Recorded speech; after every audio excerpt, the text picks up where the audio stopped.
जामनेर तालुक्यातील ताज्या बातम्या व ठळक घडामोडींसाठी पाहत राहा JBN महाराष्ट्र।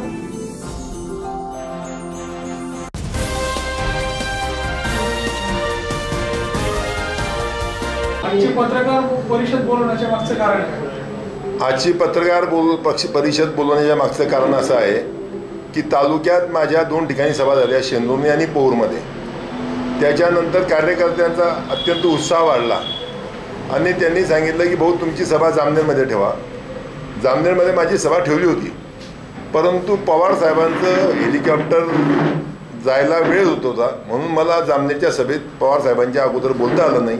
त्यांना बोलायचं होतं म्हणून, नाही तर मी सभेतच पूर्ण खुलासा करणार होता सर्व गोष्टींचा, पण तिथे मी करू शकलो नाही। आणि म्हणून मी आज असा विचार केला की मी पत्रकार परिषदेच्या माध्यमातून बहुतेक तालुक्यातील सर्व मतदारापर्यंत किंवा जिल्ह्यातील मतदारापर्यंत माझी बातमी पोहोचवण्याचा प्रयत्न करतो, आणि झाला शक्य तर तो होईल, कारण की सभा घ्यायला आता वेळ नाही इतका। तर सर्वप्रथम मित्रो, मी आपलं सर्व पत्रकार मित्रांचं या सभेमध्ये हार्दिक स्वागत करतो। सर्व इथे माझ्या या पत्रकार परिषदेला उपस्थित राहिले त्याच्याबद्दल सर्वांचे आभार मानतो। मित्रो, तालुक्यात होऊ घातलेल्या 2024च्या या विधानसभा निवडणुकीमध्ये इथे 2 प्रकारचे 2 उमेदवार आहेत। एक गिरीश भाऊ महाजन आणि दुसरे दिलीप खोडपे सर। भाऊ आपल्या शब्दावर कधीच टिकत नाही। गिरीश भाऊ त्यांनी म्हटलं होतं निवडणुकीच्या अगोदर की मी तालुक्यात फॉर्म भरल्यानंतर फक्त मी मतदानाच्या दिवशी तालुक्यात येईल, तोपर्यंत मी तालुक्यात येणार नाही। आणि मुंबईच्या पक्ष सोहळ्यामध्ये घोषणा झाली होती की गिरीश भाऊ आम्ही तुम्हाला 1 लाख मतांनी विजयी करू। फडणवीस साहेबांच्या समोर ती घोषणा झाली आणि तुम्ही तालुक्यात फिरायचं नाही, ही तालुक्याची जबाबदारी आमची आहे। तुम्ही आता महाराष्ट्राचे नेते आहे आणि तुम्ही महाराष्ट्र सांभाळा, अशी मी मुंबईची पत्रकार परिषद आणि ती घोषणा आणि तो कार्यक्रम मी पाहिला होता पक्ष सोहळ्याचा। नंतर भाऊंनी इथे घोषणा केली फक्त मतदानाच्या दिवशी, परंतु इतकं ते काय घाबरले मला काही वाटत नाही की ते मतदारसंघ सोडायला तयार नाही। 1 मिनटं येऊन जाऊन जामनेर येऊन जाऊन मी रोज विचारतो की भाऊची आज कुठे नांदेडला सभा आहे का, कुठे मुंबईला आहे का, कुठे नागपूरला आहे का, कुठे सभांनी जामनेर रोज जामनेर। फक्त इथे जळगाव जिल्ह्यात जवळपास गेले तर 1 तासावर 2 तासासाठी जातात आणि परत येतात। मग मुळात ते आपल्या शब्दावर काही टिकतच नाही। ते म्हणतात मी खोटं बोलत नाही, माझे शब्द तोडत नाही। त्यांनी माझं हेच त्यांना आव्हान आहे की तुम्ही म्हटल्याप्रमाणे तुम्ही बोलता तसं वागत नाही तर कृपया मी ह्या पत्रकार परिषदेतून तुम्हाला आव्हान करतो की आपण तालुक्यात थांबावं, तालुक्यात थांबू नये। दुसरी गोष्ट अशी मित्रांनो की तालुक्याचा विकासाचा मुद्दा ते नेहमी म्हणतात की मी तालुक्याचा इतका विकास केला, म्हणून मी मतदारसंघात येणार नाही, असं ते म्हणतात की मी तालुक्याचा विकास केला म्हणून मी मतदारसंघात येणार नाही। अहो, तुम्ही थोरात साहेबांची बरोबरी करतात, तुम्ही शरद पवार साहेबांची बरोबरी करतात, तुम्ही महाराष्ट्राचे नंबर 2चे नेते म्हणवतात, तुम्ही तालुक्यात किती फॅक्टरी आणल्या, किती तुम्ही इंडस्ट्रीज तालुक्यात उभी केली।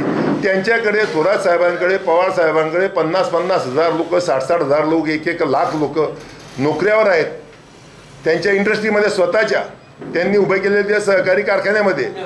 आपण तालुक्यात इतक्या वर्षामध्ये एक सहकारी साखर कारखाना उभं करू शकले नाही, एक सूतगिरणी उभी करू शकले नाही।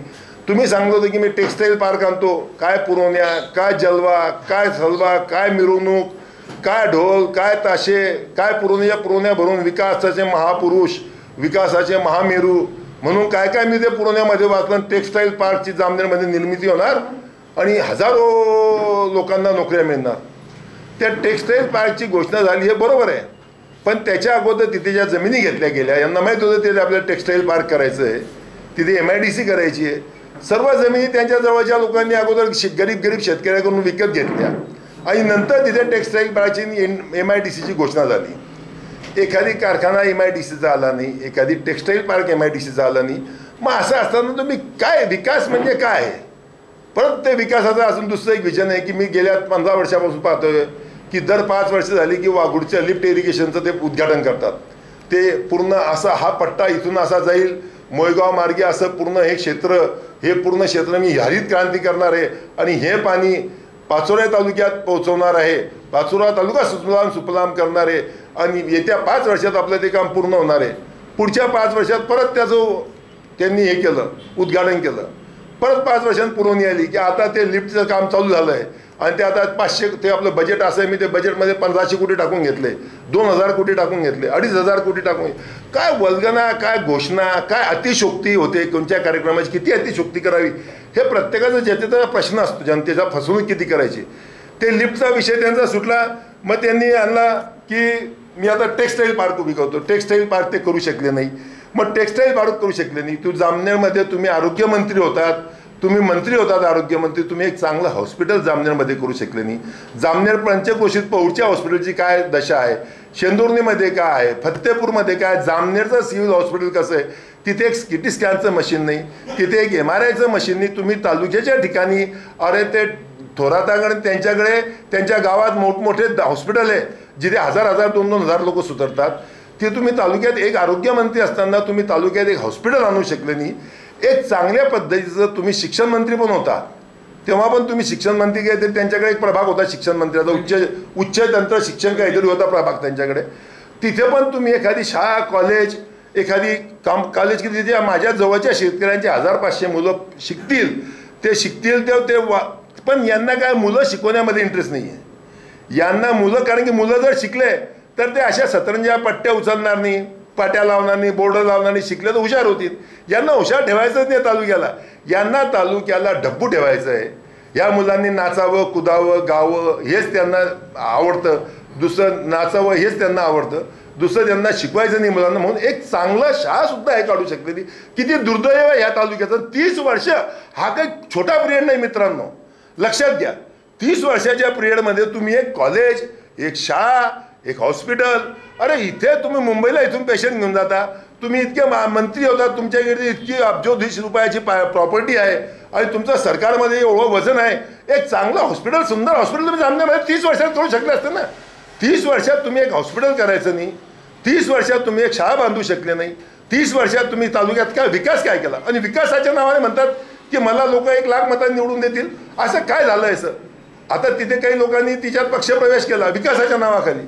ते इतक्या दिवस तेच सांगत होते की यांचं काय, कोण झकास आणि कोण भकास, ते सांगत होते, ते घोषणा करत होते. त्यांनी काय इथे तालुक्याचा विकास म्हणजे काय, हा विकासाचा मुद्दा त्यांचा हा एकदम भूलथापा मारणारा मुद्दा आहे. गेल्या 30 वर्षापासून तुम्ही या तालुक्याच्या युवकांचं, सर्व लोकांचं तुम्ही शोषण करत आहात. एकही विकास म्हणून तुम्ही जामनेर तालुक्यात केलेला दाखवा आणि 1 लाख रुपये मिळवा. होती ती स्टार्च फॅक्टरी चालत होती, त्या स्टार्च फॅक्टरीवाला यांनी इतका त्रास दिला त्या मालकाला, राजू अग्रवालला. तो काही दिवस त्याने 14 पर्यंत ती फॅक्टरी चालू ठेवली. पण जेव्हा 14 मध्ये हे आपले भाऊ मंत्री झाले त्यावेळेस त्याने स्वतः फॅक्टरीला कुलूप लावून तो पळून गेला इथून. म्हणजे मला इतका त्रास आहे, मी इथे कारखाना चालू झाला म्हणून मुश्किल झालं. हा यांचा विकास आहे का. दुसरं गोष्ट, आता ते काय त्यांचं विजन चालू आहे प्रचाराचं. प्रचारामध्ये ते मुद्दा काय असतो त्यांचा की मोदींना आपल्याला महाशक्ती करायचं आहे, मोदींचं विजन बदलायचं, मोदीच्या विजनला जुळायचं आहे, अमित शहांना महाशक्ती करायचं आहे, या देशाला महाशक्ती करायचं आहे. या देशाला तुम्ही कसं काय महाशक्ती करू शकतात, काय त्यांच्यासाठी काय योजना काय आहे. विकास झाला, विकास तुम्ही करू शकले नाही. आता शेतीमालाच्या भावावर ते अजिबात बोलायला तयार नाही. त्यांनी शेतीसाठी उपोषण केलं, त्यांनीच कापसासाठी किती 12 वर्षापूर्वी उपोषण केलं की 7,000चा भाव मिळावा, 6,000चा भाव मिळा. माझ्या शेतकरी राजाला 12 वर्षानंतर सुद्धा तो भाव मिळत नाहीये. तेव्हा तेव्हा ते 400 रुपये युरियाचे भाव होते, ती युरियाची बॅग 1600 रुपये झाली. तोपर्यंत म्हणजे उत्पादन खर्च तेव्हा 3 रुपये वेचाई होती, आता 10-12 रुपये वेचाई झाली. त्यावेळेला बियाण्याचे भाव कमी होते, आता बियाण्याचे भाव वाढले. म्हणजे उत्पादन खर्च हा शेतकऱ्याचा तेव्हापासून वाढला आणि भाव तिथल्या तिथे. हे चीड येण्यासारखं नाही आहे का. शेतकऱ्याला वाटत नाही का की आपली इतकी फसवणूक होते, तर यांच्या विरुद्ध शेतकऱ्यांनी रोष व्यक्त करावा अशी माझी प्रत्येक तालुक्यातल्या शेतकऱ्याला विनंती आहे की तुमचं उत्पादन खर्च आणि तुमचे उत्पादन करणे म्हणजे माल खरेदी करण्याचे भाव याच्यात किती तफावत आहे. त्यावेळेस 12मध्ये जे भाव होते ते भाव आज ते देऊ शकत नाही. 24 लागलं, 12 वर्ष झाले. तुम्हाला काही वाटत नाही की तुम्ही उपोषण करता, तुम्ही त्यांच्यासाठी बोला माझा शेतकरी राजा, माझा शेतकरी राजा, माझा. आता तुमचा शेतकरी राजा कुठे गेला त्याचं बोला, त्याच्यावर एखादी सभेत बोला. महागाईवर ते चक्क बोलायला तयार नाही. तेलाचे भाव 100चे 150 झाले, साखरचे भाव वाढले, तुरीची डाळ वाढली, चहापत्ती वाढली. दैनिक जीवनात ज्या एका सर्वसामान्य माणसाला ज्या ज्या वस्तू लागतात त्या सर्व वस्तूचे भाव गगनाला या पोहोचले, हे त्याच्याबरोबर एक शब्द बोलायला नाही सभेमध्ये. अरे इमानी इकबाला तर बोलायचे, काय बोलायचं असेल. मोदीची महासत्ता ही काही लोकांना खाऊ घालणार नाहीये. तुम्ही लोकांच्या हिताबद्दल बोला, लोकांबद्दल बोला की लोकांचं आपण काय भलं केलं. म्हणजे तुम्ही विकास केला नाही, तुम्ही मालाच्या भावावर तुमचं नियंत्रण नाही, शेतीमालाच्या भावावर तुमचं नियंत्रण नाही, आणि तुम्ही गप्पा मारतात की मला लोक 1 लाख मतांनी निवडून देतील. खोडपे माझ्या बरोबरीचा उमेदवारांनी जरा हलका उमेदवार दिला आहे, भारी दिला असता जरा बरं झालं असतं अजित पवार सारखा. अहो लोक जनता ही, तुम्ही जनतेच्या भावनेशी खेळू नका. जे माझी विनंती आहे तुम्हाला, तुम्ही जनतेच्या भावनेशी खेळू नका, जनतेची फसवणूक करू नका. ते बोलू शकत नाही काही लोक तालुक्यात म्हणून ठीक आहे, परंतु माझं सर्व शेतकरी मित्रांना, सर्व गावकऱ्यांना, सर्व तालुक्यातवासियांना जाहीर आव्हान विनंती आहे की अशा परिस्थितीमध्ये जर तुम्ही हा विचार नाही केला तर हे किती महागात पडणार आहे पुढे चालून, हे तुम्ही लक्षात ठेवा. त्याच्यानंतर ते ह्या सर्व गोष्टी तर बोलतच नाही. मित्रो, बेरोजगारचा मुद्दा तसाच आहे. ते रोजगार रोजगार रोजगार, अरे एक कारखाना आणला नाही, एक इंडस्ट्री आणली नाही, काहीच केलं नाही. आणि रोजगार रोजगार बेरोजगार बेरोजगार, कधी या लोकांची किती दिवस हे मुलं नाचतील, किती दिवस डीजेमध्ये नाचतील, किती दिवस हे मुलं असं नाचून नाचून आपलं पोट संसार खराब. तर प्रत्येकाचे आईबाप घरी विचारतात, बेटा नोकरी लागली नाही, नोकरी लागली नाही तर छोकरी भेटत नाही, अशी प्रत्येक मायबापाची व्यवस्था झाली आहे. आणि हे बेरोजगारीच्या बद्दल एक शब्द बरं शब्द बोलायला त्यांनी की बा आपण या बेरोजगारीवर काही बोलावं. मी त्यांनाच नाही, माझं चॅलेंज आहे त्यांना, त्यांनी जाहीर करावं पेपरामध्ये किंवा त्यांची घोषणापत्रामध्ये त्यांनी जाहीर करावं की त्यांनी जामनेर तालुक्यात किती लोकांना परमनंट नोकऱ्या दिल्या आहे. मी सांगतो किती त्यांनी वंजारी लोकांना मुलांना नोकऱ्या दिल्या आहे, किती धनगर समाजाच्या मुलांना नोकऱ्या दिल्या आहे, किती माळी समाजाच्या मुलांना नोकऱ्या दिल्या आहे, किती तेली समाजाच्या मुलांना नोकऱ्या दिल्या आहे, किती मराठा समाजाच्या मुलांना. अनेक जाती धर्माचे लोक, 26 प्रकृत जातीचे लोक आपल्या ह्या शहरात आणि इकडे तिकडे राहतात. ह्याच्यापैकी एक विशिष्ट समाज जर सोडला तर त्यांनी किती लोकांना नोकऱ्या दिल्या आहे हे त्यांनी पहिले जाहीर करावं. त्यांच्यापेक्षा जास्त रोजगार मी दिले. मला खंत आहे काही गोष्टीची की ज्यांना ज्यांना आम्ही रोजगार देते, काही थोडेफार लोक आमचं ऐकत नाही आज पण, ठीक आहे, त्यांचा मर्जीचा प्रश्न आहे. परंतु आम्ही काही गरिबाच्या मुलांना लावलंय, काही गरिबाच्या मुलांना कोटाला लावलंय, काही त्यांचे असे काही आम्ही बुथडे तोडले नाही कोणाचे, आणि आम्ही तोडले असे तर आम्ही भरू. आम्ही ना लय गरिबाच्या मुलं, तुम्ही ना किती लोकांना रोजगार दिला, काय केलं, काय दिवे लावले, ह्याच्याबद्दल एक शब्द ते बोलायला नाही. तुमच्या नंतर समाज सांगतो मित्रो, यांनी गेल्या 30 वर्षापासून हे मंत्री आहेत, जलसंपदा खातं यांच्याकडे होतं, बरोबर आहे. 30 वर्षामध्ये आता म्हणतात ते पौरमध्ये पाणी जात आहे, अजून गेलं नाही. 30 वर्ष, अरे तुम्ही काय करत काय होते, 10 वर्ष मंत्री होते, केलं काय तुम्ही? 30 वर्ष पौरला पाणी पाजू शकले नाही इतक्या मोठ्या गावाला. मालदावाडी गाव माझं मी तिथला राहणार आहे. 30 वर्षापासून त्या मालदावाडी गावामध्ये पाणी नाही आहे. गेल्या 3 वर्षापासून त्या पूर्ण मालदावाडी गावाला आम्ही आमच्या विहिरीहून सर्व ढोरांना, सर्व लोकांना, सर्वांना आमची बागायत शेती आम्ही बंद. मी माझ्या भावाला सांगलं की आपली बागायत शेती बाजूला ठेव, अगोदर गावाला पाणी पाज. खडकीमध्ये रमेश नाईक त्यांचे सरपंच आहे. आता खडकीमध्ये रमेश नाईक सरपंच आहे. अहो सांगायला शरम वाटते. ते रमेश नाईक माझ्याकडे आले, म्हणे भाऊ तुमच्या विहिरीचं पाणी मला पण लागेल. म्हटलं का बरं? तर म्हणे भाऊ आमच्या खडकी गावाला पिण्याच्या पाण्याचा प्रश्न बिकट आहे. अरे म्हटलं तू जलसंपदा मंत्र्याचा कार्यकर्ता, सरपंच त्या गावचा, त्या गावाला पाणी आणू शकत नाही तू 25 वर्षात, मग कशासाठी त्यांच्या मागे फिरतो? मी रमेश नाईकला प्रश्न केला, पण म्हटलं पहा लक्ष घे, तुझ्या गावात पिण्याच्या पाण्याचा प्रश्न आहे, तुझ्या पाणी नाही आहे, माझ्या विहिरीहून तू पाणी घेऊन जा, माझं एक स्पेशल बोर देतो, माझं तुला मोटर देतो, कनेक्शन देतो, तुला लागलं काही पाईप तर ते पण मी देतो, पण तुला गावात तू पहिले पाणी घेऊन जा. की पाण्यापेक्षा पाणी पाजणं गुरांना, ढोरांना, लोकांना ह्याच्यापेक्षा कोणता दुसरा धर्म चांगला असू शकत नाही.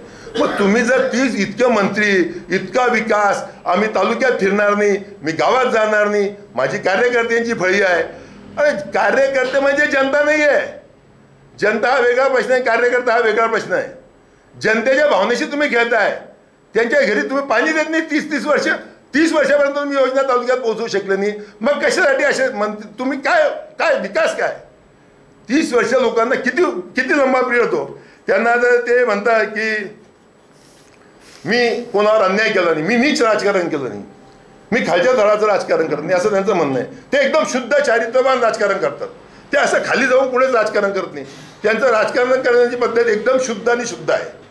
आपण ते शेतकी संघामध्ये, त्या शेतकी संघामध्ये काही अपार झाला, त्या कर्मचाऱ्याने केला, तिथल्या कर्मचाऱ्याने त्या संचालक मंडळाचा काही दोष नाही. आता मी कोणची संस्था चालवतोय, माझ्या कर्मचाऱ्यांचा रात्रीच्या रात्री काही तिथे अपहार केला, याला मी दोषी आहे का?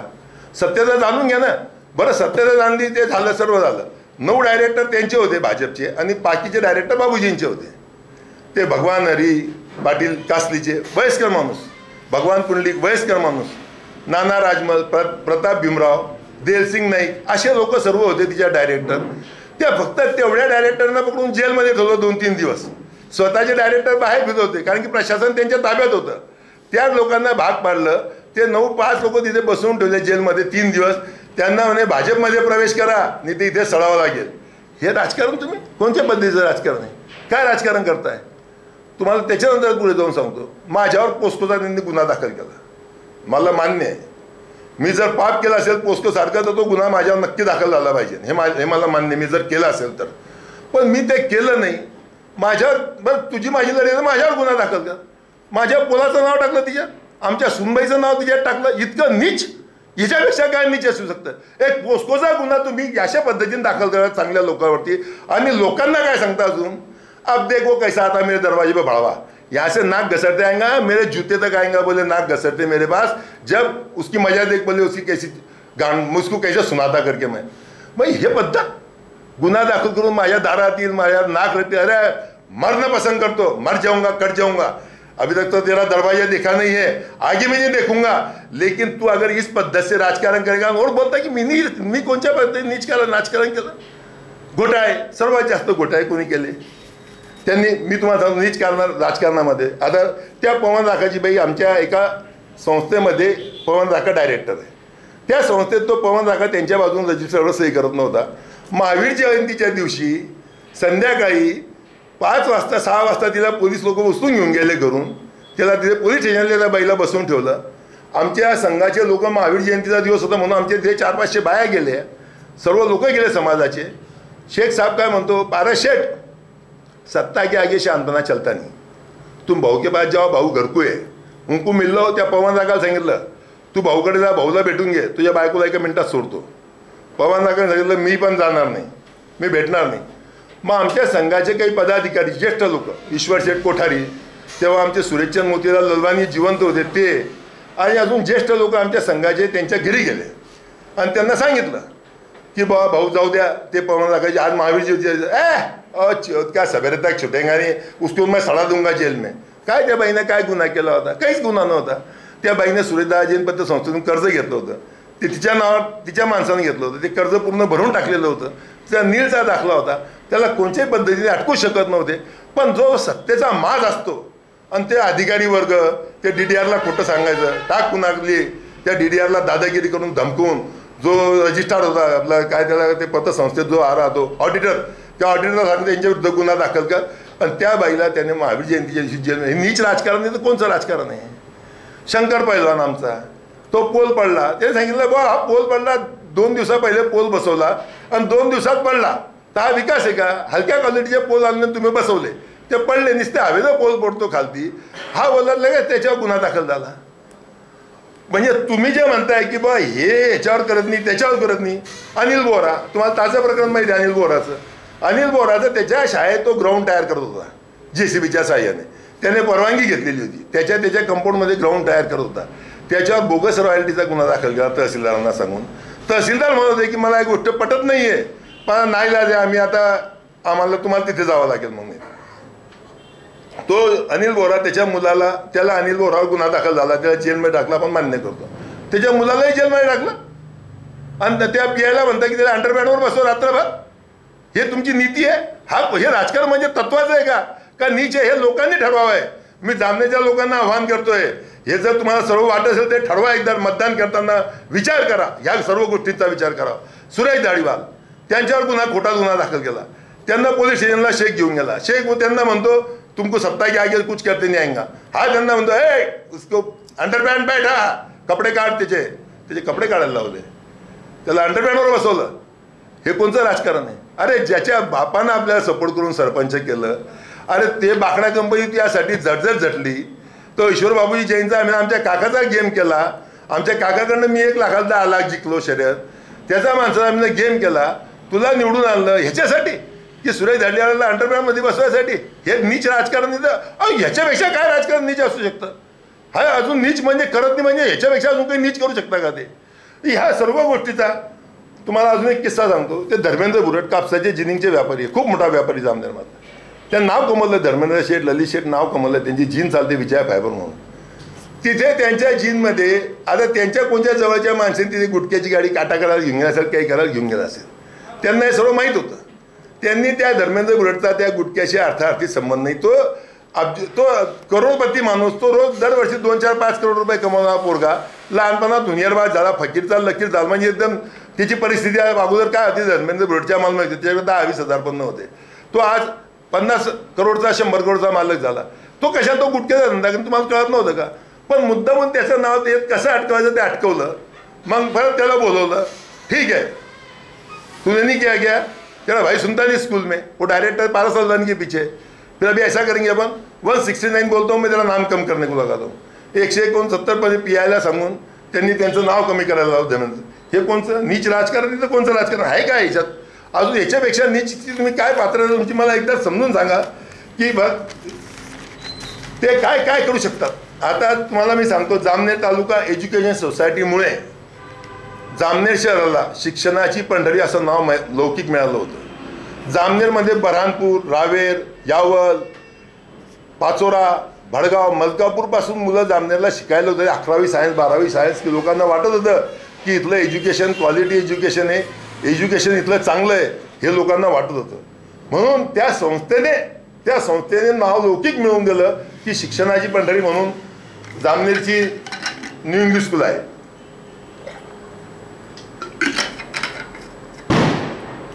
यांनी तिथे आपल्या मंत्रिपदाचा फायदा घेऊन दबाव तंत्राचा वापर करून बोगस चेंज रिपोर्ट दाखल केला आमच्या विरोधात. बोगस. त्यांनी सांगावं छातीवर हात ठेवून की तो चेंज रिपोर्ट बरोबर होता का? त्यांच्या आत्म्याला विचारावं, तालुक्याच्या लोकांना विचारावं. बोगस चेंज रिपोर्ट दाखवला. त्या संस्थेला 10 वर्षापासून बेठीस जात आहे. आणि जिथे तुम्ही शिकले, तुमच्या वडिलांनी नोकरी केली, तुम्ही स्वतः तिथे शिकले, आम्ही तिथे शिकले, त्या गावची सर्व लोक तिथे शिकले. त्या संस्थेतून अनेक लोक कलेक्टर झाले, IAS झाले, IPS झाले, ते सर्व संस्थेतून झाले ते लोक. तुम्ही तिथे शिकले आणि तुम्ही तिच्यात बोगस चेंज रिपोर्ट दाखल करून काय साध्य करताय? तुम्हाला मी सांगतो मित्र, त्या शिक्षण संस्थेला ज्यांनी हात लावण्याचा प्रयत्न केला आहे, परमेश्वराने जीवनात त्याला संपवलेलं आहे. राजकारणात संपवलेलं आहे. यांनी त्या शिक्षण संस्थेचा काय बट्ट्याबोळ केला, त्यांनी त्यांचं आत्मपरीक्षण करावं. तिथे विद्यार्थ्यांची संख्या किती कमी झाली ते तुम्ही पाहावं. आमचे सर्वसामान्याची मुलं त्या शिक्षण संस्थेत शिकताय. कोणी बड्या माणसाचे पोरं शिकत नाही, आमचे सर्वसामान्याची पोरं शिकतायत. तिथे आज काय परिस्थिती तुम्ही जाऊन पहा त्या शिक्षण संस्थेची. काय वाट लावून ठेवली त्यांनी त्या शिक्षण संस्थेची. परंतु त्याच्यावर ते काय ते हे सर्व करून मी नीच राजकारण करत नाही. अरे अजून काय नीच राजकारण पाहिजे? म्हणजे करायचं ना काय करायचं? हे पौडच्या आर्टिलेलेस हायस्कूलमध्ये 25 वर्षापासून चेअरमन झाले. 25 वर्षापासून चेअरमन झाले त्या आर्टिलेले हायस्कूलमध्ये. फक्त दबाव तंत्राचा वापर करून ते चेअरमन झाले. ती हटकर समाजाची शाळा होती. तिथे डॉक्टर लेले चांगले माणूस त्यांचं नाव दिलेलं होतं आणि चांगली ती शिक्षण संस्था चालू होती. हे तिथे चेअरमन झाले. निव्वळ राजकारण करण्यासाठी चेअरमन झाले. चला ठीक आहे, चेअरमन झाले तुम्ही, आम्हाला आनंद आहे की तुम्ही ताब्यात घेतली. 25 वर्षात त्या शिक्षण संस्थेचा 1% सुद्धा यांनी विकास केला नाही. 1% सुद्धा विकास केला नाही. आणि 15 वर्षापूर्वी त्यांनी ती पत्र्यातली ज्ञानगंगा शाळा घेतली होती. ती शाळा इथे चालू केली. त्या शाळेची 3 मजली इमारत केली. तिथे डोम केला, हे केलं ते केलं, तिथे जिम केली, पोरांना खेळायला ग्राउंड ठेवलं. मग तिथे काय करता आलं नाही पौडच्या हटकर लोकांसाठी. पण तिथे ते मुलं शिकायला नाही पाहिजे ना, तिथले मुलं ते शिकले तर मग नाचतील कशी काय बँडमध्ये बाजामध्ये? हा त्यांचा विषय काय की बॉ तिथे ते संस्था अशीच पडली खरगटी पौडची. आणि ह्या संस्थेचा कसं काय तुम्ही विकास केला? मग हे पैसे कुठून आणले? CRS फंडाचे पैसे असतील, कुठले पैसे असतील आणले असतील. परंतु या संस्थेचा विकास होऊ शकला 15 वर्षात. पण 25 वर्षात त्या शिक्षण संस्था कुठे ज्ञानाचं काम आहे, ते ज्ञान देणारी संस्था आहे. तिथे लोकांचे मुलांना शिकणार आहे, तिथे लोकांची मुलं तयार होणार आहेत. ज्ञान देणारी संस्था, ज्ञानगंगा, ते ज्ञानाची पंढरी, त्याचा तुम्हाला विचार नाही आला. आणि म्हणता मी विकास केला. पौडच्या लोक मला असेच मतं टाकणार आहे. पौडच्या सर्व हटकर लोकांनी त्यांच्या भांगडी लावायच्या गावागावात. त्यांचं राजकारण असं आहे की गावात 2 पॅनल उभे करायचे, दोन्ही पॅनलला मदत करायची. इकडनं याला 10 लाख द्यायचे, तिकडनं त्याला 10 लाख द्यायचे. तू भी लढ, तू भी लढ, मेरा टाइम हुआ की रे तेरे को 10 दिए थे ना, अब मेरा काम कर, तेरे को भी 10 दिए थे, मेरा काम करो. त्यांना त्यांची सायकोलॉजी आहे. पण ते ठीक आहे, ते कार्यकर्ते तुमच्या समोर असू शकतात, ते मतदार नसतात. ते पौळची जनता सुज्ञ आहे, तो हटकर समाज सुज्ञ आहे. त्यांना माहिती आहे की हे कसं पद्धतीने फसवत आहे, कशा पद्धतीने लोकांना पार्टीत प्रवेश देत आहे.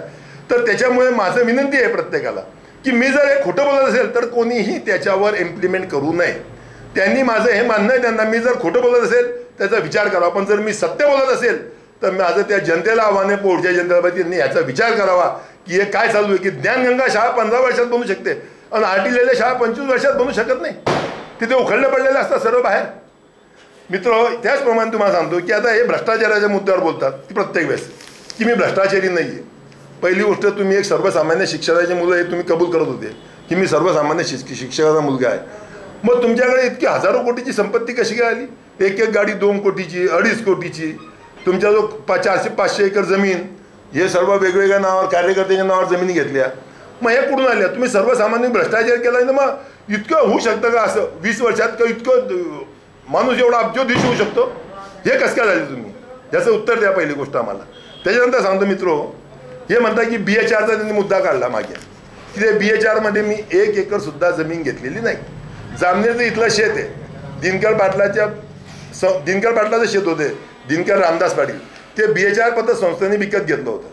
त्यांच्याकडून BHR पतसंस्थेने तिथे ते हे करणार होते, तिथे ते BHR पतसंस्थेमध्ये तिथे ते BHRवाले मॉल करणार होते. पण ठीक आहे, शेतकरी मॉल करणार होते, यांचं झालं नाही. ती BHR संस्थेची जमीन, जेव्हा तिची किंमत 100 कोटी होती, तुम्ही 2.25 कोटी रुपयात ते जमीन विकत घेतात. कोणाच्या नावावर घेतली? भन्साळी, फत्तेपूरचे भन्साळी कोण आहे? माजी सभापती पंचायत समितीचे. कोणत्या पार्टीचे आहे ते? भाजपचे आहे की नाही आहे? भाजपचे ते. मग भाजपच्या पंचायत समिती सदस्याच्या नावावर ती जमीन घेतली, म्हणजे त्यांच्या देराच्या नावावर की जेठाच्या नावावर, पुण्याला त्यांचे जेठ राहतात त्यांच्या नावावर ती जमीन घेतली. ती जमीन नंतर यांनी यांच्या स्वतःच्या मिसेसच्या आणि यांच्या नावावर पलटून घेतली. त्याने ती जमीन घेतली होती 1,70,00,000 भन्साळीने, आणि 3.5 वर्षानंतर यांना 1,75,00,000 दिली. म्हणजे फक्त 5 लाख रुपये वाढवून दिली. आज तुम्ही सांगा, ती जमीन जर 1,70,00,000 तुम्ही घेतली, 3.5 वर्षाचं व्याज होतं 1,70,00,000, 1 कोटी रुपये व्याज होतं.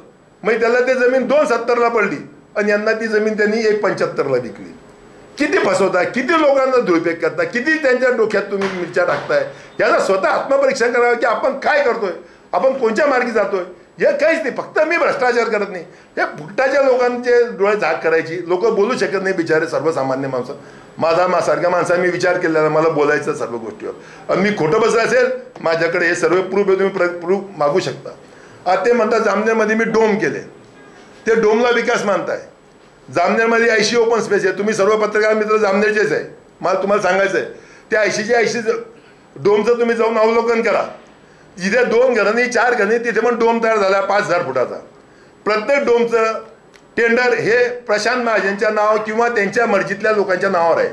ते बी विशिष्ट समाजाच्या लोकांच्या नावावर आहे ते टेंडर डोम बांधण्याचे. त्या डोम बांधायला 1 कोटीचं कोटेशन आहे. कोणत्या डोमला 90 लाखाचं आहे, कोणत्या डोमला 80 लाखाचं आहे, कोणत्या डोमला 50 लाखाचं आहे. ते डोम अर्ध्या पैशात बनतात. फक्त 40 लाखात मी तुम्हाला सर्व डोम बनवून दाखवतो. तिच्यात मलिदा भेटतो आणि परत त्या कॉलनीला सांगता की कॉलनीमध्ये डोम बांधला म्हणजे त्या कॉलनीचा विकास झाला का? ते म्हणतात रस्ते बनवले, गटरा बनवल्या. अरे हे घरपट्टी भरताय सर्व लोक, घरपट्टी भरताय, नळपट्टी भरताय, बगीच्याचा टॅक्स भरताय, सोंबर्डीचा टॅक्स भरताय, मंदिराचा टॅक्स भरताय. सर्वचा टॅक्स तुम्ही त्यांच्या मागे लावून दिले. साफसफाईचा टॅक्स त्यांच्या मागे लावला. हे सर्व टॅक्स भरताय, तर तुम्ही ते इतक्या करोडो रुपयानं, अब्जो रुपयानं तुमच्याकडे टॅक्सचे पैसे येत आहे. तुम्ही काय ते रस्ते गटरी पण त्यांच्यावर उपकार करता का? कोणी नगर अध्यक्ष झाल्याचं हे काम आहे. रस्ते बनवणं आणि गटरी बनवणं किंवा हे जे चालू आहे हे करणं, हे प्रत्येक ह्याचं काम आहे. ते म्हणता मी सोपमंडीचं हे केलं. ते तुम्ही पाहून घ्या, मागच्या मी जेव्हा नगराध्यक्ष होत्या काळात मी 6 कोटी वैशिष्ट्यपूर्ण योजनेमधून सोपमंडीसाठी टाकले होते. मी हे खोटं बोलत नाही, हे सर्व सत्य माझ्यावर प्रूफ आहे सर्व आहे. पण तुम्ही किती दिवस लोकांची दिशाभूल करतात, कशा पद्धतीने दिशाभूल करतात, याचं आत्मपरीक्षण करावं. किती दिवस तुम्ही लोकांना. आता रोजंदारी कर्मचाऱ्यांचा प्रश्न आहे. नगरपालिकेमध्ये रोजंदारी कर्मचाऱ्याचा 550 रुपये रोजने टेंडर दिलेलं आहे. काय रोजाने? एका कर्मचाऱ्याला 500. तुम्ही जाऊन तिथे माहितीच्या अधिकारी माहिती काढा की रोजंदारी कर्मचाऱ्यांचं टेंडर किती पैशाचं आहे. हा फार महत्त्वाचा मुद्दा आहे. 500 ते 550 रुपयापर्यंत 550 रुपयाचं त्यांनी टेंडर काढलं रोजंदारी कर्मचाऱ्याचं. आणि मी त्या प्रत्येक कर्मचाऱ्याला कोणी म्हणतं 250 रुपये भेटता आम्हाला ते सफाईवाले रोजंदारीचे, कोणी भेटता आम्हाला 300 रुपये भेटता, कोणी म्हणतो मला 200 रुपयेच भेटता. अरे हे काय? अरे ते लोकांचे पैसे ते गटर साफ करणाऱ्याचे, अरे त्याचे 550 त्याच्या नाव काढलेले 550 द्या ना. त्यांना विचारायला तुम्ही केलं काय मारणी घालता? त्यांचं कशाला ते गटर काढणार आहे? अरे मी होतो त्यांना विचारा सर्व सफाई कामगारांना, त्यांचे पैसे 80 रुपये रोज होता, मी त्यांना डायरेक्ट 180 रुपये रोज करून दिला होता. 200 रुपये रोज जे टेंडर आहे त्याचे ते पुढे पैसे तुम्ही घेऊन जा. हे इतके 550 यांच्या नावावर काढायचे, त्या लोकांना 250 300 द्यायचे, 350 द्यायचे. 300च्या वरती कोणालाच देत नाही. 250 300 200 250 300 200. मग हा मलिदा वरचा पैसा जातो कोणाच्या घरात जातो? फक्त श्रीराम महाजन. तो ते पैसे घेतो आणि त्या लोकांना असे पैसे वाटतात. ते 200 रुपयाची काही लोकांना घर बसल्या पैसे देतात. तुम्ही द्या, आम्हाला आनंद आहे. ज्याच्या घरात जात असेल पैसा त्या प्रत्येकाचं भलं होतंय. मला या गोष्टीचा खूप आनंद, मनस्वी आनंद आहे. पण जे लोक मनापासून काम करताय त्यांच्या नावावर तुम्ही 550 रुपये काढतात, त्यांना 550 का बरं देत नाही? 500 का बरं याचा खुलासा करा ना तुम्ही लोकांसमोर की मी का देऊ शकत नाही पैसे. हे असे टेंडर काढण्याची पद्धत आहे का? हे लूट चालू नाही. ते काय चालू? जनतेच्या पैशाची लूट आहे. नाही, जाणण्याच्या जनतेच्या पैशाची लूट आहे, दुसऱ्याची कोणाची लूट नाही. सर्वसामान्य माणसाची लूट आहे मित्रो. आता त्यांना असं म्हणतंय, ते असं म्हणतात, आता त्यांनी सांगितलं होतं की आता हे झालं की माळी गल्लीत पाणी थांबणार नाही. तुम्ही पहा अजूनही त्या माळी गल्लीत की आता पाऊस आला जोरात, पूर्ण माळी गल्लीत पाणी थांबत होतं. असं जाईल ते पाणी, असं निघून जाईल, तसं निघून जाईल. कुठे गेलं ते पाणी? ते पाणी अजूनही माळी गल्लीत थांबून आहे. जामनेर शहरात किती संडासी आहे, किती मुतारे आहे लोकांना. बाहेरगावचे बरेच लोक बाजाराला येतात, बरेच स्त्रिया येतात, पुरुष येतात. किती आहे शहरामध्ये? त्यांनी सार्वजनिक संडास बाथरूम काही ना काही व्यवस्था तर लोकांसाठी केली पाहिजे ना. एवढ्या मोठ्या मोठ्या गोष्टी करतात. इथे रोज 10-20 हजार लोक बाहेरचे येतात. त्यांना मुतारी नाही हो. शौचालयाला जागा नाही स्त्रियांना पुरुषांना. त्यांचं तुम्हाला म्हणता विकास. बैल जर लोक काय असं समजतं याचा अर्थ ते. याचा अर्थ ते पब्लिकला बैल समजताय ना की बा तुम्ही विकासाच्या नावावर मतं मागताय. मग विकास आहे पुढे. या मुत्र्या संडाशी काय तयार झाली नाही गावात? ह्याचं एक त्यांनी उत्तर द्यावं मला आज नाही. आता ते त्यांचं अजून म्हणतंय की बा हे पाराशेठ आणि राजू शेठ दलाली करता. मी तर राजू शेठच्या विरोधात होतो. हे सर्व म्हणजे काही सांगायची गरज नाही. सूर्यप्रकाश इतकी स्वच्छ गोष्ट आहे की मी राजू शेठच्या विरोधात होतो पहिले. मग राजू शेठच्या विरोधात होतो. मग काय झालं, आम्ही कालांतराने केव्हाही माणूस राजकारणात एक होतो, केव्हाही वेगळा जाऊ शकतो. मी राजू शेठ सोबत नगरपालिकेला, मी राजू शेठची मिसेस जेव्हा उभी होती जिल्हा परिषदला, प्रेमलता बोरा ह्या जिल्हा परिषदला उभ्या होत्या. प्रेमलता बोरा ज्या वेळेस जिल्हा परिषदला उभ्या होत्या तेव्हा यांनी आंबावरला एक पवार कुटुंबाच्या घरात स्वर्गीय किशोर बोरा आणि हे बसले होते. यांनी तिथं दलाली ठरवलं की आम्ही प्रेमलता बोराला मदत करतो, तुम्ही आमदारकीला आम्हाला मदत करायची. त्या प्रेमलता बोराला कोणी निवडून आलं, हे कोणाच्या दलालीमध्ये निवडून आली याचा खुलासा त्यांनी करावा. हे आमदार आहे, स्वतः आमदार साहेब आहेत. ईश्वर आप्पा वाघला तिकीट दिलं यांनी. ईश्वर आप्पा वाघ उभे होते. ईश्वर वाघ उभे असताना यांनी एक इंजिनियर आहे आपल्या आनंदनगरमध्ये, त्या इंजिनियरच्या घरात किशोर बोरा आणि हे यांची मंडळी बसली होती. तिथे ठरलं की राजू शेठला नगराध्यक्ष करायचं आहे. ईश्वर आप्पा डोळीजर माणूस आहे, वरचा माणूस वरती निघून जाईल. आणि तिथे ठरल्यानंतर मग मी आता तो मुद्दा कसा टाकतो तुम्ही पहा म्हणे. आणि यांनी त्याच्यानंतर त्याच दिवशी रात्री शेवटची सभा होती गांधी चौकात ईश्वर आप्पा वाघ यांच्या प्रचारार्थ. त्या सभेमध्ये यांनी घोषणा केली की मला मुस्लिमांचे मतं नको, मुस्लिम इथे जे बसले ते निघून जावं, मला मुस्लिमांच्या मताची गरज नाही आहे. अरे त्या ईश्वर वाघचे मुस्लिम लोकांमध्ये इतके संबंध होते की डोळे बंद करून त्याला 1000 लोक मतं देणार होते कमीत कमी. तो पडला 550ने. त्याला 1000 मतं मुस्लिम समाजाची मिळणार होती.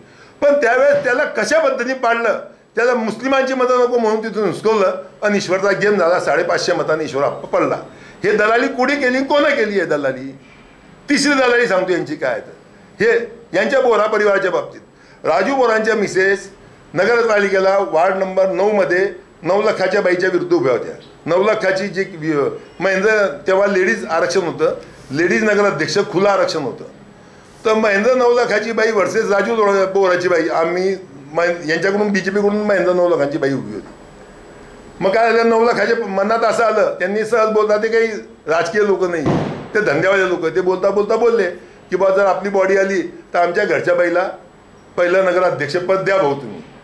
त्यांनी त्यांना सांगितलं हो देईल. मग तेही जोशमध्ये आले.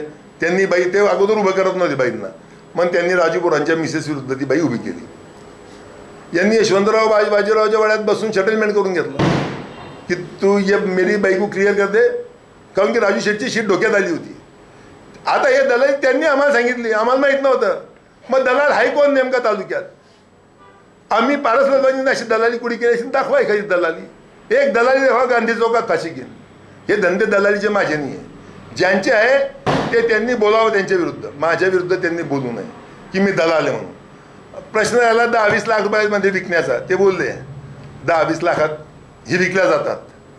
त्यांनी सांगावं कधी की त्यांच्याकडे 10 लाख 5 लाख 2 लाख 1 लाख घ्यायला पारसलोकांनी गेला का? त्यांचं घर पाहिलं का? आजपर्यंत त्यांचं घर कसं हे पण पारसलोकांनी पाहिलं नाही आहे. आम्हाला दलाल बोलण्याचा तुम्हाला काय अधिकार आहे? आमची किंमत करता तुम्ही की यांची लायकी काय? हे वार्डात निवडून येऊ शकत नाही, यांची नगरसेवक होण्याची लायकी नाही. हे JT हॉस्पिटल आहे मुंबईला, तिथे सुरेशदादा ॲडमिट होते. सुरेशदादा तेव्हा गुन्हा दाखल होता, ते अटक झालेली होती 2014मध्ये. तिथे हॉस्पिटलला गेले. यांनी सुरेशदादाला सांगितलं वो चूतिया है पारस, वो खड़ा रहेगा, बोले वहाँ उसको पूरे पर घूमने दूंगा नहीं, उसको बूथ लगाने दूंगा नहीं, उसको टेबल लगा के दूंगा नहीं, उसको 100 मत गिरने की नहीं. या त्यांनी सुरेशदादांना सांगितलं. आता मी दादांचा प्रेमी कार्यकर्ता होतो. दादांनी मला दुसऱ्या दिवशी बोलवलं. मी गेलो, म्हटलं दादा काय झालं? तर म्हणे काल गिरीश आला होता, त्यांनी सांगितलं की बाबा तुझी तिथे काही परिस्थिती बरोबर नाही आहे, त्या वाड्यात तू काही उभा राहू नको, तू तुझ्या गल्लीच्या वाड्यात उभा राहा. म्हणजे कशाला तिकडे जाऊन. तर बाबूजीनं सुरेशदादांचं पण बोलणं झालं होतं. बाबूजी म्हणे तो ऐकत नाही. तो म्हणतो मी अपने गली में तो कुत्ता भी शेर रहता, मैं ऐसे जगह जाके खड़ा रहूँगा की जहाँ इनको घुमा घुमा के मारूंगा. मी सुरेशदादांना सांगितलं असं. दादा म्हणजे तू असं काय बोलतो? तो म्हणजे तुला टेबल लावू देणार नाही, तो तुला ते 100 मतं पडणार नाही. म्हटलं दादा जेव्हा विजय मला मिळेल मी तेव्हा तुम्हाला भेटायला येईल. ते काय म्हणता काय नाही म्हणता याच्याकडे मला काही लक्ष द्यायचं नाही आहे, परंतु माझा विजय हा पुऱ्यावर निश्चित आहे. पण तू इतक्या कसं काय कॉन्फिडन्समध्ये? म्हटलं मला माहिती आहे आणि हे माझी लायकी करतात. मी तिथे 1000 मतांनी निवडून आलो. त्या मायबाप जनतेने पुऱ्यावरच्या 1000 मतांनी निवडून आलो. मी आजपर्यंत सर्व पुऱ्यावरची जनता जेव्हा माझ्याकडे येते, मी 2 ठिकाणी इलेक्शन लढलो. एक गणेशवाडीमध्ये लढलो होतो पहिले ग्रामपंचायतच्या टायमाला, नंतर मी पुऱ्यावर लढलो. मी गणेशवाडीच्या लोकांचे कधी उपकार आजपर्यंत भुललेलो नाही आहे आणि पुऱ्यावरच्या बी सर्वसामान्य माणसाचे उपकार मी भुललो नाही. ते जेव्हा केव्हा माझ्याकडे येतात, तो माझा हक्काचा माणूस, घरचा माणूस, त्यांच्यामुळे मी नगराध्यक्ष झालो. पुऱ्यावरच्या तिथे मी 1000 मतांनी निवडून आलो. तुमच्या नाकावर टिचून मी नगराध्यक्ष झालो. आणि आमची लायकी करतो की तू वार्डात निवडून येऊ शकत नाही, यांनी वार्डात निवडून येऊन दाखवावं. अरे आता शरद पवारच्या मुलीवर मी बोलत होते, सुप्रिया सुळे निवडून येत नाही, तिने निवडून येऊन दाखवावं, आणावं शरद पवारनी, त्या मुलीला स्वतःच्या मुलीला निवडून आणावं हे सांगत होते. उद्धव ठाकरेंनी 2-3 सीटा आणून दाखवा, एक दोन सीटात आणून दाखवा उद्धव ठाकरेंनी. काय झालं? लोकसभेत शरद पवारनं एवढं मोठं बखाडा आणलं, उद्धव ठाकरेंनी एवढं मोठं बखाडा आणलं. आपण नाक घशी पडले, तोंड घशी पडले. कशाला बोलायचं असं बोलून फायदा काय? म्हणजे तुम्ही लोकांच्या लायक्या काढता, लोकांना तुमची लायकी का त्यांच्यावर बोलायची? आमची लायकी काढता तुम्ही, तुमची लायकी त्यांच्या पवार साहेबावर उद्धव साहेबावर बोलायची लायकी का तुमची? तुम्ही आत्मपरीक्षण करा या गोष्ट. मला तुम्हाला हेच म्हणणं मित्र की आता प्रत्येक वेळेस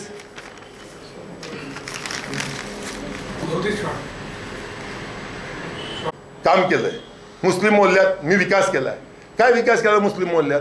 मुस्लिम मोहल्ल्यात इकडची उर्दू शाळा तोडली. इथे त्यांचं टेंडर होतं खडोडच्या भागीदारीमध्ये, ते त्यांनी 100 कोटी कमवले. तिथे ती 2 कोटीची त्यांना शाळा बांधून दिली. ती शाळा अजून त्यांच्या नावावर नाही आहे. ती शाळा त्यांना 2 कोटीची बांधली. अरे शाळेत मुलं लहान खेळायला जाते, तुम्ही लहानपणा शाळेत खेळले तुम्ही, त्या मुलांना ग्राउंड लागतं, त्या मुलांना पार्किंग लागते. तिथे पार्किंगची सुविधा नाही, तिथे त्या मुलांना खेळायला ग्राउंड नाही. आणि तो त्या शाळेबद्दल असे मैंने बच्चों के लिए ऐसी स्कूल बना दी. हा विकास आहे का? आणि जे डोम गिम काय केले असतील ते सरकारी पैशातून होतात, तुमच्या पैशातून होत नाही, स्वतःच्या पैशातून. मी सांगतो आम्ही मुस्लिम समाजासाठी काय केलं. आमची प्लॉटिंग एरिया होता तिथे, आम्ही 10,000 स्क्वेअर फूटचा प्लॉट तिथे त्यांना दिला मशिदीसाठी. त्यांच्याकडनं काहीच न घेता 780 रुपयात तो प्लॉट आजच्या किमतीमध्ये 2 कोटी रुपयाचा आहे. त्यावेळेस तो प्लॉट 1,00,000-1.5 लाखाचा असेल, 2 लाखाचा असेल. आम्ही आमच्या स्वतःच्या पैशाचं दिलं आहे. शाळेला एम्युनिटी स्पेस होता माझा त्या जागेमध्ये. 18,000 स्क्वेअर फूटची का 15,000 स्क्वेअर फूटची माझी एम्युनिटी होती. ते हाजी साहेब कादीर होते त्यावेळेस, ते माझ्याकडे आले. बोले वो वहाँ 60 के भाव चले, हम तुमको 30 के भाव से पैसे दे देंगे, वो एम्युनिटी स्कूल के बच्चों के लिए हमको दे दो. मतलब हाजी साहब 1 रुपया भी नहीं होना, 780 रुपये रखते तेरी जेब में, क्या हाँ बोले मेरी जेब में, यार रख दे, बोला 780 रुपये, वो वहाँ खरेदी कर लिखने को जा, मैं कल सवेरे सहाय्य करने को आ जाऊँगा. दुसऱ्या दिवशी तुम्ही सहाय्य करून दिल्या, 780 रुपयात त्यांनी आम्ही दिली. आमच्या स्वतःच्या पैशाची दिली, सरकारच्या पैशाची दिली, स्वतःची प्रॉपर्टी दिली. तुम्ही काय दिली स्वतःची प्रॉपर्टी अशी मुस्लिम समाजासाठी? एखादी दाखवा ना की मी या मुस्लिम समाजासाठी ही माझी प्रॉपर्टी दिली, यांचं इथे डेव्हलपमेंट केलं. हे डोम बांधणं, कंपाऊंड वॉल बांधणं आणि ते पार्किंग बांधणं, हे काय तुमच्या घराच्या पैशातून करता तुम्ही? सरकारच्या पैशातून करता नाही या योजना. आणि त्याला तुम्ही म्हणतात की त्या असा विकास, असं तिथे काय रोजगारी होते का? त्या डोममध्ये का लोक जेवतील का? विकास कशाला म्हणतात? जरा थोरात साहेबांना जाऊन भेटा, त्यांच्याकडून शिका की विकास कशाला म्हणतात. पवार साहेबांना जा, त्यांच्याकडे ट्युशन लावा, त्यांच्या निवडून येण्याची विचार नको करा तुम्ही, तिथे त्यांच्याकडे ट्युशन लावा, त्यांना विचारा की विकास कशाला म्हणतात म्हणून. मित्र, ह्या भूलथापा आहे सर्व. ह्या भूलथापांना लोक बळी पडतात. आता त्यांची सवय ती नेहमीची, काम झालं घरात सर्व वैद्य मरो. आमचे मुस्लिम समाजाचे सुरुवातीला जेव्हा नगराध्यक्ष भाऊ आमदार झाले त्यावेळेस मी पण त्यांच्यासोबत होतो. तेव्हा नायजू शेठ लकडीवाले आमच्या मुस्लिम समाजाचे नेते एकच होता एकमेव, नायजू शेठ त्यांचा झेंडा घेऊन फिरणारा, टोपी घेऊन फिरणारा. तो बिल्ली लोड हो गई की हा करा उसको.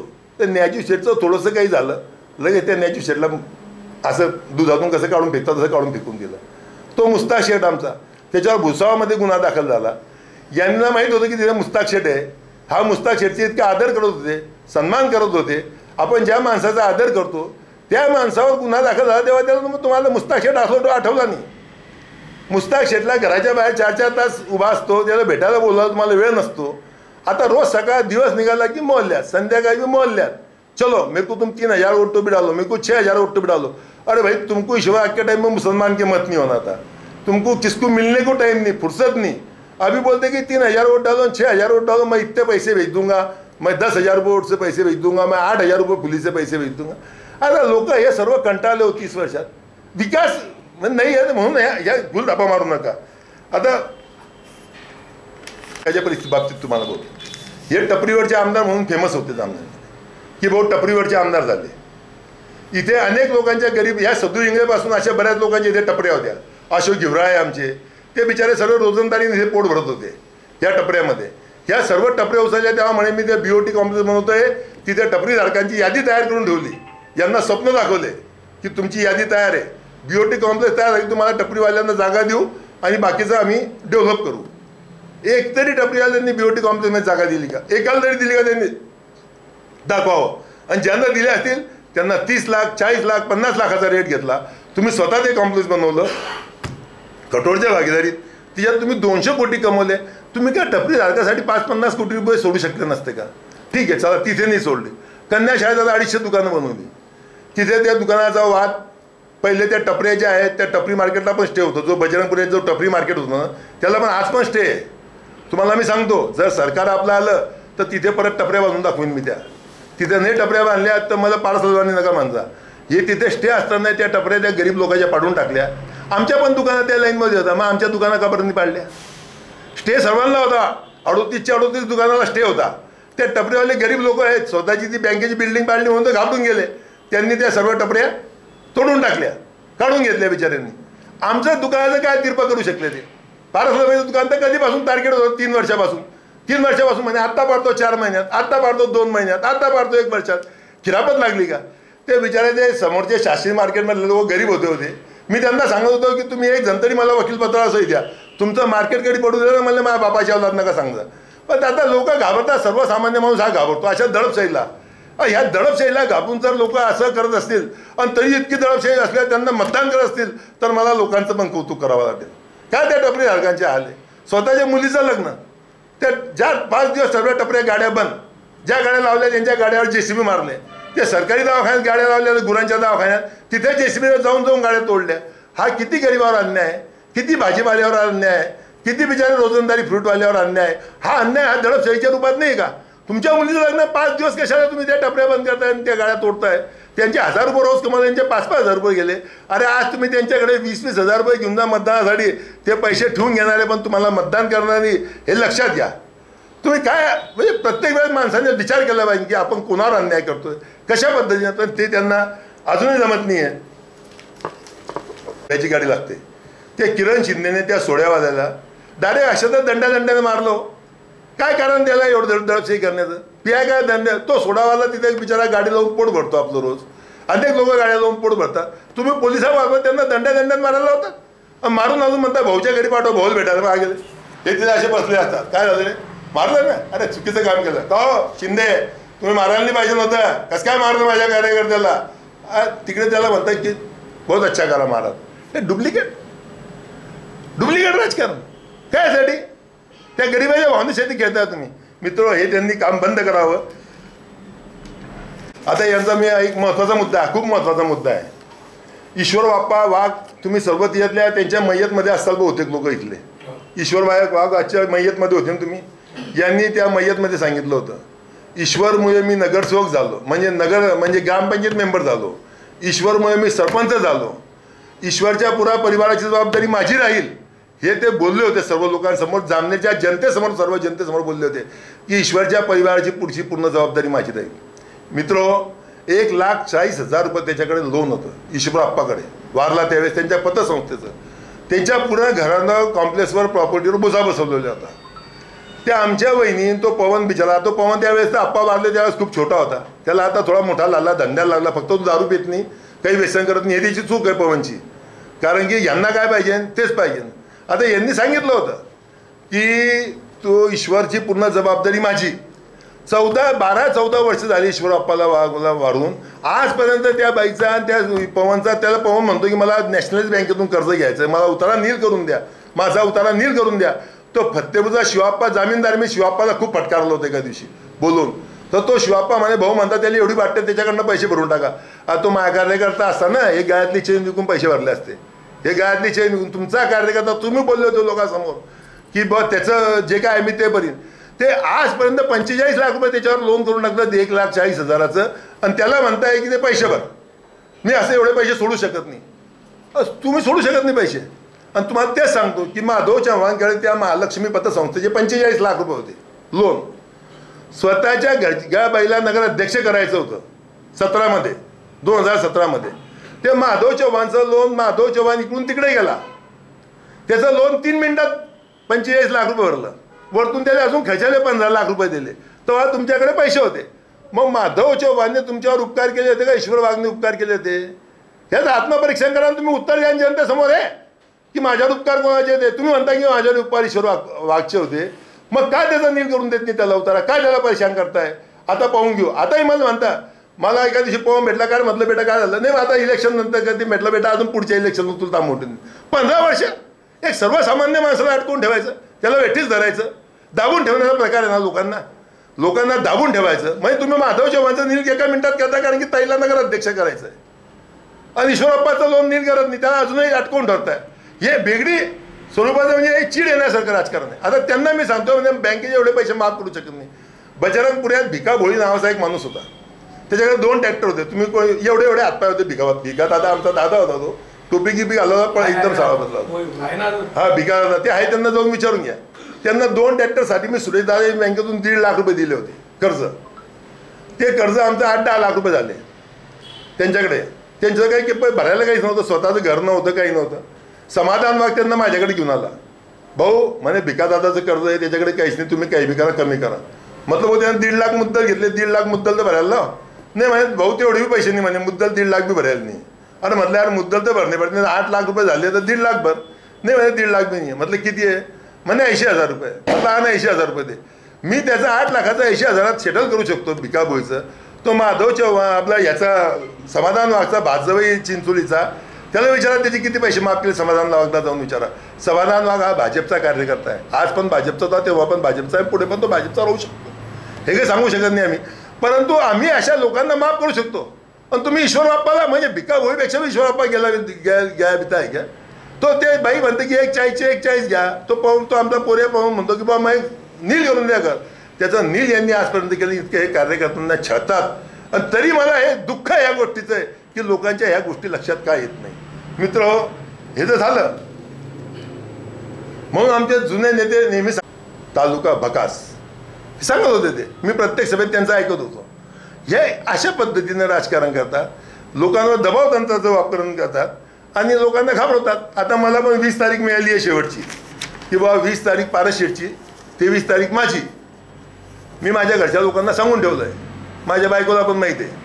मी माझ्या बायकोला म्हटलं 23 तारीख को मैं मरने वाला आहे, 24 तारीखला म्हणजे तुम्ही सर्व ठेवायला यायचा, 25 तारखेला माझ्या राग साठवून घ्यायचा आणि 5 तारखेला गोड जेवण देतो माझ्या बायकोले. माझ्या पोराले सरकारी माझ्या दोन्ही पुढीचं लग्न झालं, माझ्या पोराची बी सैरिक झाली, सून बी पाहून घेतली. आता 60 वर्षाचा झाला, आता जगून बी काय करणार सांगा बरं तुम्ही मला.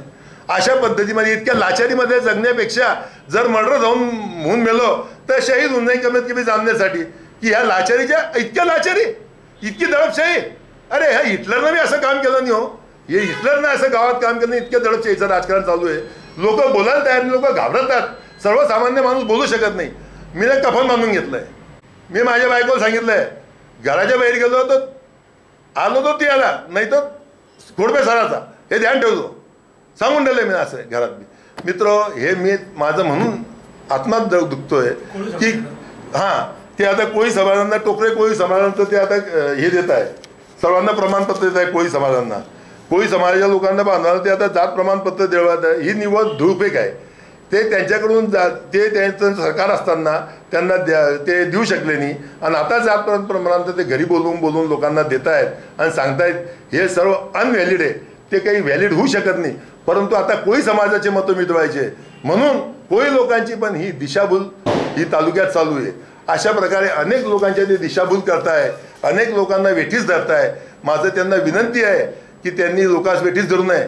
मला मी सांगितलं होतं माझं कॉम्प्लेक्स आहे, माझ्या कॉम्प्लेक्समधलं एकही दुकान मी पडू देणार नाही. मी आज हायकोर्टातून स्टे आणला आहे आणि जर मी त्यांना हे पण सांगितलं होतं की तुम्ही या लोकांना पर्यायी जागा द्या, माझं दुकान पाडून टाका, माझं दुकान पाडून टाका, मला दुकान देऊ नका. मी आजही माझी केस मागे घ्यायला तयार आहे की मला दुकान नको. परंतु जे लोकांचे घरं संसार उद्ध्वस्त झाले त्यांना पर्यायी जागा तर द्या तिथे. अरे हे काही दडपशाही आहे आणि द्यायची म्हणते म्हणतो 1 कोटी द्या, 90 लाख द्या, 95 लाखाचा रेट आहे. अरे सर्वसामान्य माणूस 1 कोटी रुपये कुठून आणीन, तो 1 कोटीचं दुकान घेईन, तिच्यात फर्निचर करीन, तिच्यात माल भरीन, ते दुकान चालवीन, हे कसं संसार चालणार.